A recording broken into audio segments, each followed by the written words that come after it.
to live life as Christians, and we need to talk to our neighbors and our friends and our family, and that's all very true. But in the end, only God saves souls. Only God changes hearts. And I remember when I was younger, and still to this day, it's like, man, I really need to save my brother or my neighbor, and in reality, I can't do that. I can witness to them, I can share Christ's love with them, I can share God's truth with them, but when it's all said and done, whether or not he is saved or she is saved isn't my doing. It's God reaching down from heaven, grabbing their heart, and claiming it for his own. So, with that said, we don't just sit around and do nothing at the same time.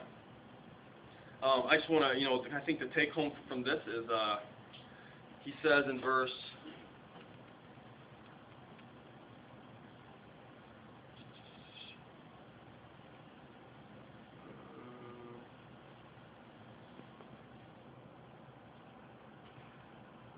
15, he says, this is what the Lord says, or 16, make this valley full of ditches. So basically he tells the people to dig some ditches, and then miraculously God somehow brings water into those ditches, and they're able to move forward. Now, I don't know about you guys, but these people were trying to make ditches. That doesn't make any sense. Why am I supposed to dig a bunch of ditches? I don't know what that means. I don't know why, but they did. They moved forward, they dug ditches, and God miraculously kind of filled in the gaps, so to speak.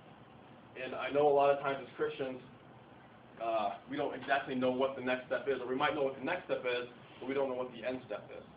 And I think God calls us to live a life where we dig ditches. He lays something on our hearts.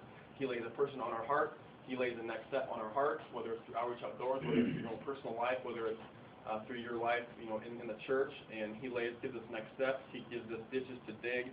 And he somehow supernaturally works in and through us digging ditches, in and through us moving forward, in and through us filming hunts, in and through us approaching people to ask them for money, in and through us talking to our neighbors, talking to our brothers, living a life following Christ. And he supersedes and supernaturally changes people.